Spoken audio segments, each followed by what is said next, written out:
E hoje nós veremos, de maneira assim muito superficial em relação a tantos detalhes, tanta beleza que existe nisso, como que Deus comunica a sua glória e a sua vontade de estar no meio do seu povo através do tabernáculo. Então hoje a gente vive uma época muito rica de informações, de gráficos, de vídeos. Então você fica à vontade para depois do culto poder pesquisar melhor, entender algumas coisas aí a respeito do tabernáculo, desses elementos. É que a gente vai ver uma aplicação bem mais direta por causa do tempo que a gente tem.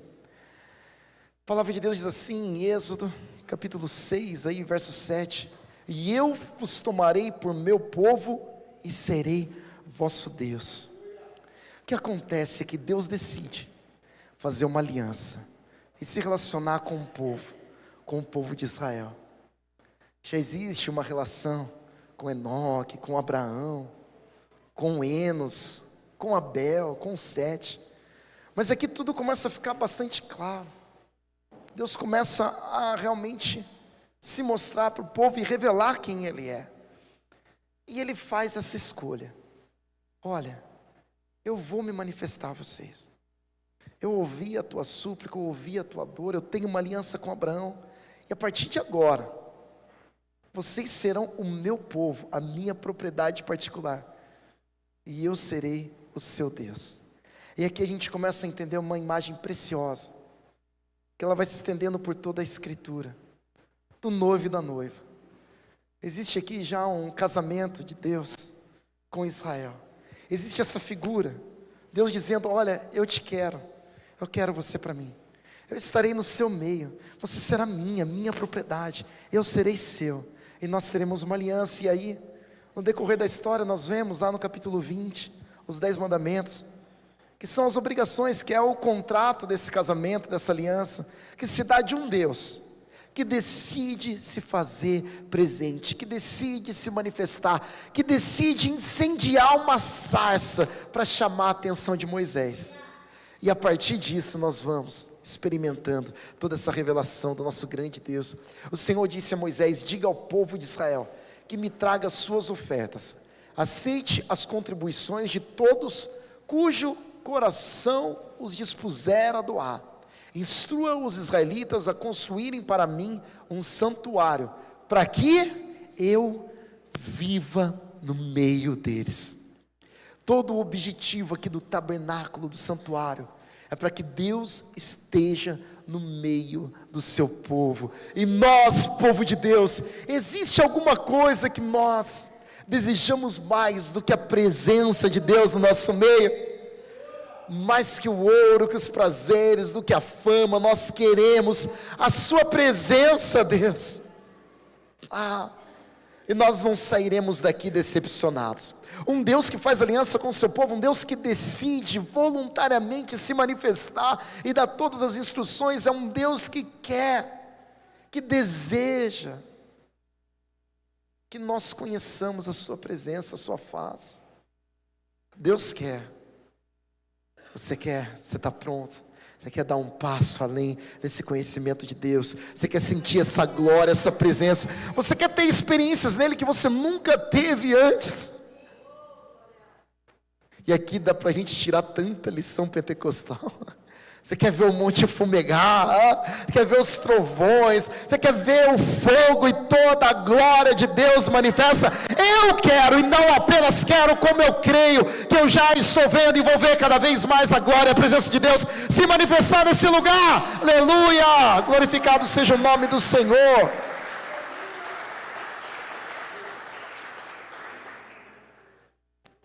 Sem dúvida que Moisés era pentecostal, gente.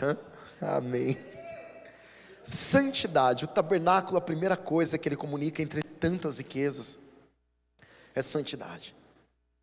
Deus disse: eu vou fazer um povo diferente, eu vou fazer um povo separado, eu vou fazer um povo santo. Essa palavra santo, essa palavra consagrado, ela carrega muito a ideia de separar. Olha, isso daqui é santo, isso daqui é separado, isso daqui não é para ninguém tocar, não é para ninguém pegar. Então, quando nós vemos o tabernáculo Todas as cortinas que o envolvem ali não são paredes físicas, né? São tecidos. Mas o que está acontecendo ali? Olha, isso daqui é sagrado, isso daqui é diferente, isso daqui é separado. O que nós vemos em muitas leis do povo de Deus, às vezes tem até uma explicação: para que vocês não sejam como os outros povos. Para que vocês não sejam como os outros povos. E a palavra de Deus também diz que sem santidade ninguém verá o Deus, verá o Senhor. Então santidade é imprescindível. Santidade é inegociável. Se nós queremos, e nós queremos ver a glória e a presença de Deus manifesta nesse lugar, nós precisamos ter um compromisso de santidade, de sermos separados. Deus tem esse compromisso. Deus diz: olha, vocês não são como o mundo, vocês são sal, vocês são luz. Em várias leis do Antigo Testamento vai mostrando que ali é um povo separado, ele come diferente, ele veste diferente, ele tem dias diferentes, para mostrar que tem um Deus diferente ali. Eles são separados de todas as outras nações. E nós, quantas vezes temos medo, vergonha, hesitações em nos separarmos de pecados e de coisas que nos afastam dessa santa presença. Uma coisa que o tabernáculo nos comunica é santidade. Santidade é separação. Igreja, não tenha medo de se separar daquilo que te separa de Deus. Não deixe nada te separar de Deus. Faça aquelas orações corajosas assim: Senhor, se isso daqui estiver me afastando da tua presença, arranca fora da minha vida. Só quero a tua presença. É legal a gente cantar e é legal a gente orar, e mais legal ainda a gente cantar, orar e viver. Aí, igreja, a glória de Deus vai ser manifesta de uma maneira assim incrível. Nunca houve um avivamento, um mover, um agir de presença de Deus onde não houvesse santidade, onde não houvesse compromisso com Deus. Outra coisa que é comunicada aí: existe uma porta, existe um lugar de entrada. E nós vemos lá em João capítulo 14, verso 6, eu sou o caminho, o artigo definido, ele é o caminho. Qual é a maior mentira que o mundo tenta vender e dizer hoje? Que todos os caminhos levam a Deus. O hinduísmo, o monismo, Nova Era, essas religiões orientais que elas têm ganhado assim uma força descomunal, fazendo de conta que não são religiões. E elas vão pregar e elas vão dizer para você em uma conversa ou outra: olha, o importante é fazer o bem, não é? O importante é você estar numa religião que faça bem para você, não uma religião que faça bem para mim. O objetivo não sou eu, o objetivo é Deus. E o que vai acontecendo no meio disso? A gente vai perdendo o principal. O que o diabo está fazendo? Ele está enganando, dizendo: olha, qualquer porta. Não, mas é uma porta só, gente. Não tem outras portas, é só Jesus salva. E aqui é bem claro, só tem uma porta para entrar no tabernáculo, não tem outra. E essa porta, ela traz simbolismos tão lindos, e eu gosto dessa interpretação aqui. Essas são as cores que você encontraria no tabernáculo, na porta do tabernáculo. 4 cores: o branco, o azul, o púrpura e o vermelho, ou escarlate, o carmesim. Que para mim, assim, eu tenho muita dificuldade de ver variações de cores. Para mim, vermelho, escarlate, carmesim e um rosa meio escuro é tudo a mesma coisa, né? Mas olhando para esse significado bíblico, não é, e tem distinções aqui muito lindas. E aqui o que nós estamos fazendo? Deus está nos mostrando através do tabernáculo como que nós podemos acessar essa presença. Primeiro a gente decidiu não fugir na semana passada, e agora a gente está entendendo como que nós damos um passo atrás do outro. Então está lá, é necessário santidade, é necessário separação. Depois dessa santidade, você vai entrar no tabernáculo por uma porta. Essa porta vai comunicar 4 coisas para você. Olha só, o branco significa pureza. Evangelho de Lucas mostra o Cristo puro, o homem perfeito, sem pecado. O azul simboliza o celestial. Nós olhamos para o Evangelho de João, onde mostra Jesus Cristo, Deus, Jesus Cristo do céu. Olhamos para o Evangelho de Mateus e vemos o púrpura, que significa reinado, majestade. E olhamos para um Jesus Cristo que é rei. E por último, no vermelho, no Evangelho de Marcos, nós vemos um Jesus Cristo sofredor. Como que você entra na presença de Deus? Somente por uma porta, Jesus Cristo. E como nós conhecemos Jesus Cristo? Através dos 4 evangelhos, Mateus, Marcos, Lucas e João. Quem é Jesus Cristo? O homem puro, que nunca pecou. Quem é Jesus Cristo? O Deus encarnado, o azul, o celeste. Quem é Jesus Cristo? O púrpura, o Rei dos reis e Senhor dos senhores.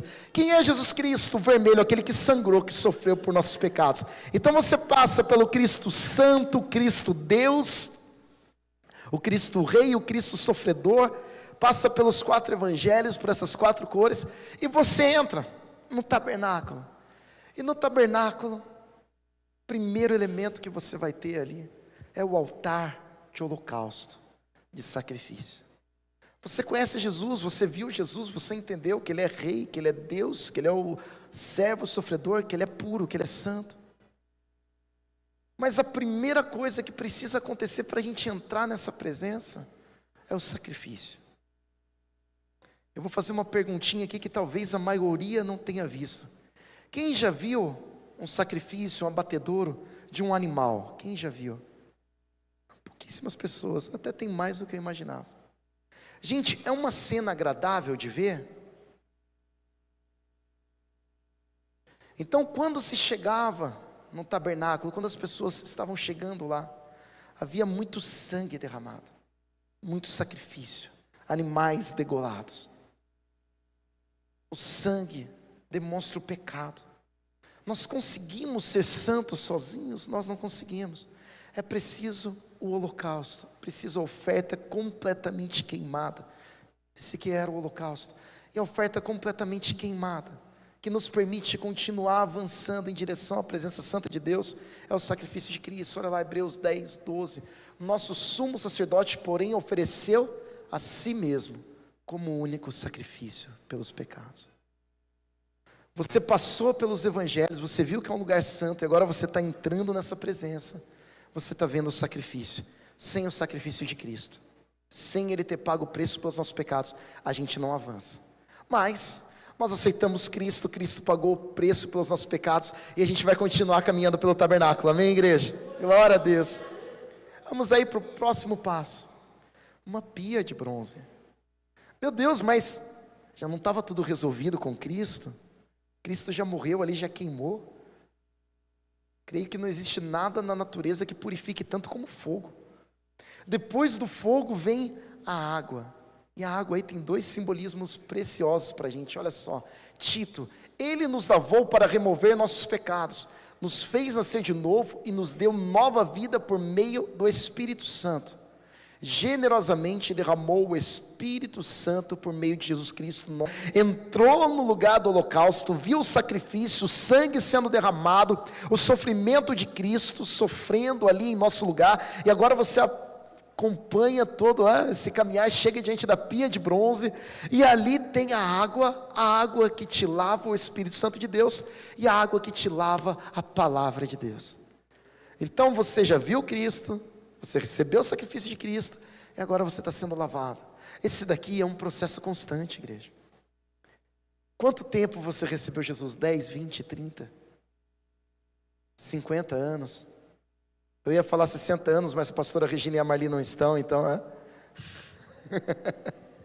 60 anos de convertido, 70, não sei quanto tempo. E você não fica aceitando Jesus de novo. Eu, quando aceitei Jesus, eu aceitei umas 2 vezes, gente. Foi tão legal, eu tinha uns 4 anos. E aí eu falei, mãe, eu aceitei Jesus, foi incrível e tal. E aí a semana seguinte teve apelo. Falei, mãe, você não sabe o que eu fiz? Aceitei Jesus de novo, foi tão legal. Fui lá para frente de novo, foi muito bom. Minha mãe me ensinou os passos. Não, agora é ser batizado pelo Espírito Santo. Aí pela graça de Deus, fui batizado com uns 4 anos de idade. Melhor coisa, que depois a sua cabeça começa a ficar tão incrédula, né? Quando a gente é criança, tudo vai tão fácil. É maravilhoso. Mas você não fica aceitando Jesus de novo. Você não fica voltando para o sacrifício de novo. Mas a água, gente, a água é todo dia. Todo dia a gente precisa ser limpo pelo Espírito Santo de Deus. Todo dia tem lá alguma coisinha que está suja, não é? A palavra de Deus precisa nos limpar. E aí a gente continua. Agora sim a coisa está esquentando. Estamos chegando ali no tabernáculo propriamente dito. Temos o lugar santo. No lugar santo, somente os sacerdotes poderiam entrar. Somente os sacerdotes. Deus decidiu fazer um povo, uma nação de sacerdotes. Mas o que eles fizeram? O azeite mantém o candelabro aceso. O azeite mantém o candelabro aceso. O candelabro, lá em Apocalipse, ele vai fazer referência à igreja. E aqui uma referência mais direta aos 7 Espíritos de Deus. O Espírito Santo, ali é aquele combustível, simbolizado também pelo candelabro. O Espírito Santo que deixa o lugar santo aceso. Então olha só que coisa boa, você passou pela porta, você entrou naquele lugar, o sacrifício de Cristo permitiu que você avançasse, você se lavou ali na pia de bronze com a água, e agora você entra no lugar santo, e você só consegue identificar o lugar santo, você só consegue ver os outros elementos que tem no lugar santo, você só consegue continuar avançando no lugar santo, por causa do Espírito Santo de Deus que ilumina. Se não for a iluminação do Espírito Santo na nossa mente, igreja, quantas pessoas ali com QI altíssimo, elas entendem a Escritura, mas não são convertidas, porque é imprescindível a iluminação do Espírito Santo.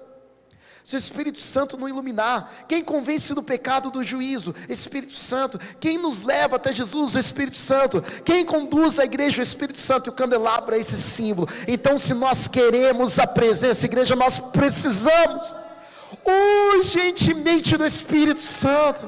Glória a Deus. Eu creio muito, igreja, não é o tema aqui, depois indico uma leitura, o Luciano subirá se você quiser se aprofundar, a respeito do dom de línguas. Eu creio sim, que o falar em línguas ele é acessível a todos os crentes. Eu creio nisso, eu creio que não é um dom assim particular, eu creio que é uma linguagem do céu. E nós queremos a presença de Deus. Apóstolo Paulo, que tinha experiência de chegar lá no 3º céu, o que ele fazia mais do que todo mundo? Eu acho que tudo, né? Mas o que ele destaca lá na Escritura? Ele orava em línguas mais do que todo mundo. Quanto tempo a gente tem passado orando em línguas? A gente quer a presença, a gente não quer? Quanto tempo a gente tem passado orando em línguas? Orando de perder a noção do tempo. Dona Suelia, diaconisa Andréia, líder da intercessão, elas perdem a noção do tempo orando. Pastora Marli também, começa a orar e depois não sabe o que aconteceu. Isso é bom, não é? A gente quer presença, a gente quer revelação, a gente precisa buscar o Espírito Santo. Esse candelabro precisa acender, gente, Isso é maravilhoso. Vamos buscar o Espírito Santo de Deus mais e mais. Você está junto comigo aí para buscar mais e mais o Espírito Santo? E nesse caminhar aqui, enquanto a gente está avançando pelo tabernáculo passo a passo, vocês já perceberam que muitas vezes no culto também é esse caminhar? Você entra no culto ali, você está meio com a cabeça lá, e aí vem a abertura, vem o Juliano, trouxe a palavra, e aí veio o louvor, e aí você já começou a entrar no clima, aí veio dízimos e ofertas, e aí Deus já pegou seu coração de jeito, já testou ali a adoração a Mamon, testou outras coisas, já foi colocado na parede, aí depois você lê a palavra, e depois você louva de novo, até a gente chegar no final. Você já percebeu que no final do culto assim, a gente está tão na presença, a gente está tão apaixonado por Cristo. O justo muito pode, em seus efeitos ela sobe como um incenso.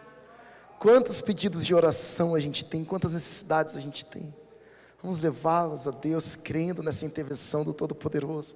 E aí sim, somente o sumo sacerdote, uma vez ao ano, entrava no Santo dos Santos.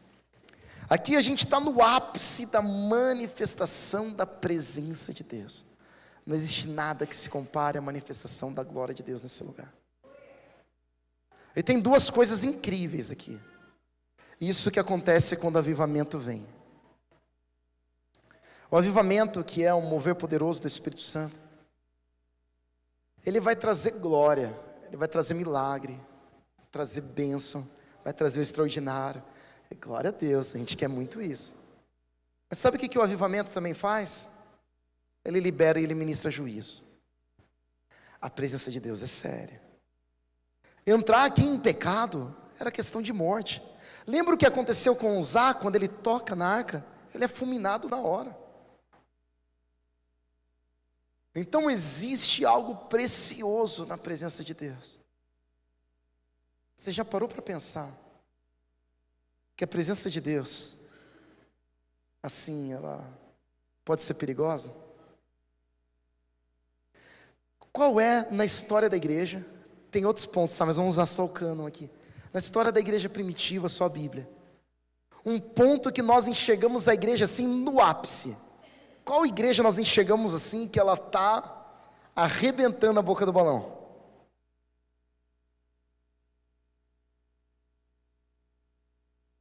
Essa mesmo que vocês falaram, igreja primitiva. Tamo junto. Amém. Igreja primitiva, gente, é a sombra do Pedro curando, 3.000 pessoas convertidas num dia. Eu tenho um negócio com apelo, eu não faço muito apelo, às vezes eu já fiz apelo, veio gente que nem se converteu nada, sabe, eu sou meio assim. E aí quando a gente olha para Atos, para a pregação de Pedro, ele faz apelo? Vocês lembram do apelo de Pedro? Não. Quem faz apelo? O povo. Eu sou doido para o avivamento acontecer, para eu ver essas coisas. Não é ele, gente, vem para frente, né?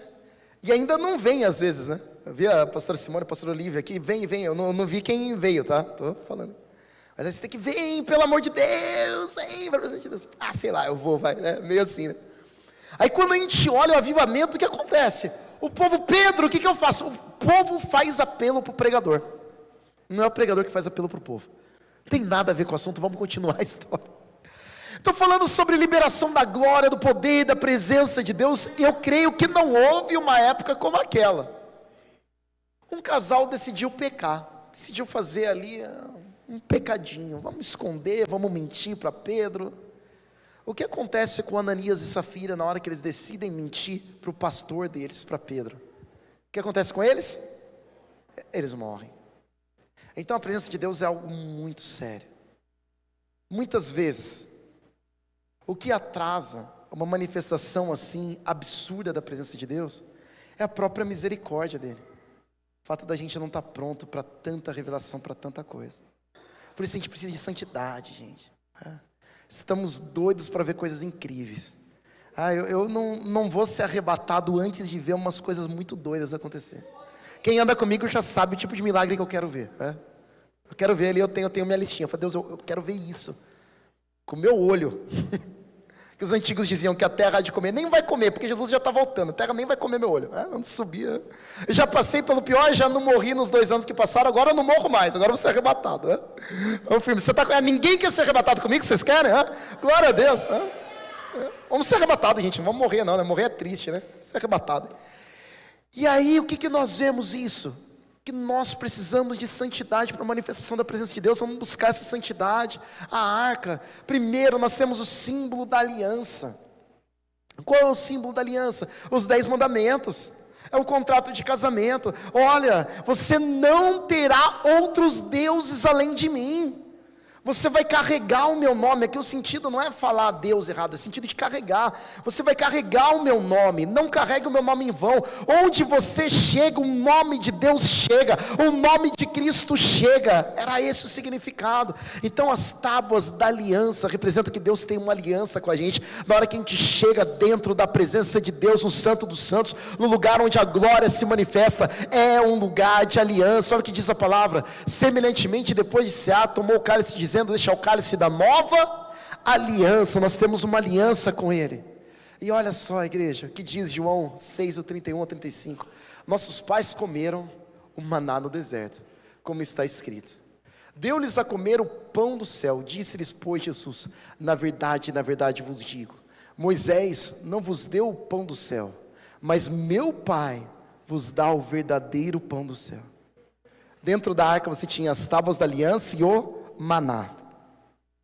E olha o que Jesus está falando sobre o maná. Porque o pão de Deus, o maná, é aquele que desce do céu e dá vida ao mundo. Disseram-lhe, pois, Senhor, dá-nos sempre desse pão. E Jesus lhe disse, eu sou o pão da vida. Glória a Deus. Aleluia. Você tem uma aliança com Deus? Aleluia. A aliança com Deus hoje, simbolizada pelo batismo, mantida pela Santa Ceia. Nós temos uma aliança com Ele. Nós somos o povo dEle. Você se alimenta de Jesus, você crê que Jesus é o teu pão, o teu alimento. Então você tem o maná.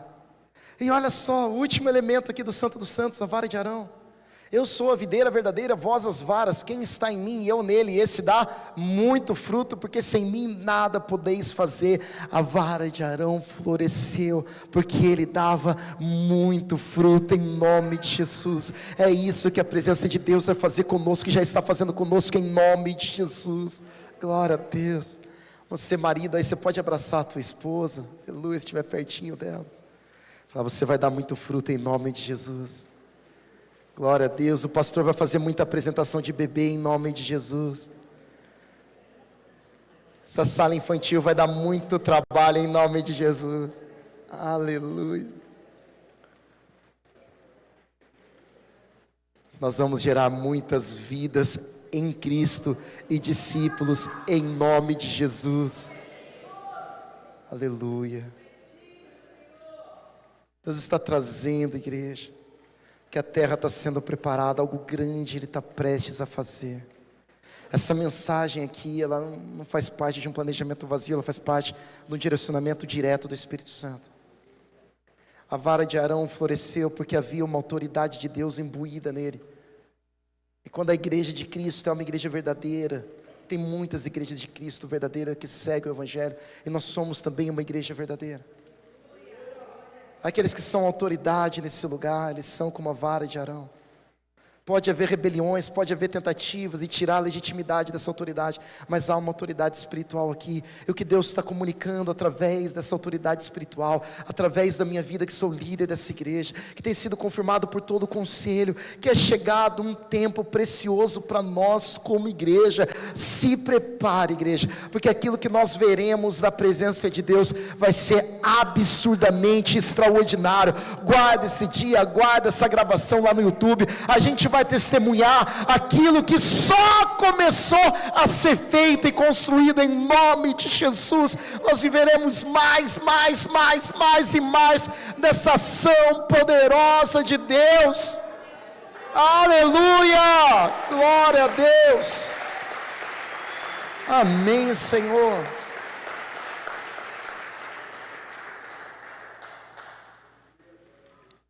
Pois essas coisas são apenas sombras da realidade futura, e o próprio Cristo é essa realidade. Eu não sei aqui, alguém já assistiu Israel com a Aline? Tem um que ela faz ali, glória a Deus, amém. Tem um que ela faz, o Airan já é especialista, o Airan já é outro nível, a gente entende tudo disso. Assim, para quem não é especialista, nós aqui, o Israel com a Aline já dá conta. A gente consegue ver tantas coisas, ela vai mostrando os elementos, e assim, gente, é fascinante, não é? Você olha, eu olhei ali, tem um que ela faz, a tia Andréia me mandou. Um dos elementos do templo, eles têm lá, está guardado. Sei que rolo que eles vão fazer lá. A gente até sabe, né, pela escatologia, né? Deixar isso para outro assunto. Eles têm guardado as coisas lá, você vê aquilo é emocionante, aquilo é lindo, aquilo é maravilhoso. E tem ouro batido, está guardado, Gente, um dia vamos para Israel, né? Se não for para daqui, a gente vai para Celestial, amém, tamo junto.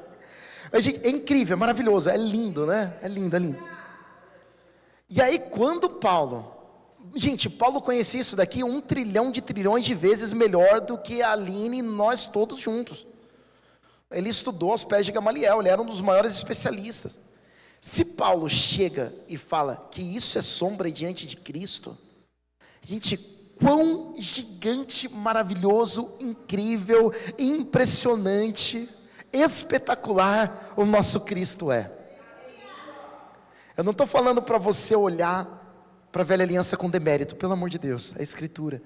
Mas eu estou falando para você olhar para essas coisas, admirar essas coisas e falar, olha, se tudo isso é sombra, imagina o Cristo. Imagina o Cristo. Paulo caiu diante da glória do Cristo. A glória do Cristo era tão grande, era tão poderosa, era tão incrível, que cegou os olhos de Paulo.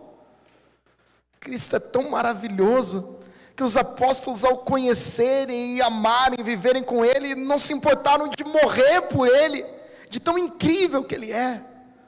João disse que não caberia em livros tamanhas coisas que Ele fez. Se tudo isso tão incrível, tão maravilhoso, tão precioso, tão caro, tão lindo, tão cheio de significado, é sombra, imagina Cristo. Imagina o nosso Senhor Jesus encarnado, imagina a glória de Deus. E sabe o que é maravilhoso, igreja? A gente não dá conta de viver, a gente não abre a nossa mente para a pura realidade, e a gente fala como se fosse um jargãozinho, que se 2 ou mais estiverem reunidos ali, Cristo estará. Nós não temos ali os elementos que os judeus têm, nós não temos nada disso, e tudo isso é lindo, mas é sombra. E nós temos a plena realidade, nós temos o Cristo no nosso meio. Jesus Cristo está nesse lugar. O fato de Jesus Cristo estar nesse lugar, igreja, já é absurdamente incrível. Já é aquela vontade da gente ler aquele salmo que a Patrícia leu e falar: Senhor, eu quero morar na tua presença por todos os dias da minha vida. Nada se compara ao grandioso, ao glorioso, ao maravilhoso Cristo, o Senhor da nossa vida, da nossa história, o nosso amor, o alfa, o ômega, o princípio, o fim. Oh Jesus, como tu és lindo, como tu és incrível, como tu és maravilhoso. Oh Jesus, você pode erguer as suas mãos assim bem alto, aleluia. Se você pudesse levantar aí, aleluia, Jesus. Esse momento eu te convido a adorar esse Cristo. Oh Cristo exaltado. Se Cristo te resgatou, se Cristo te salvou, está nesse lugar, igreja.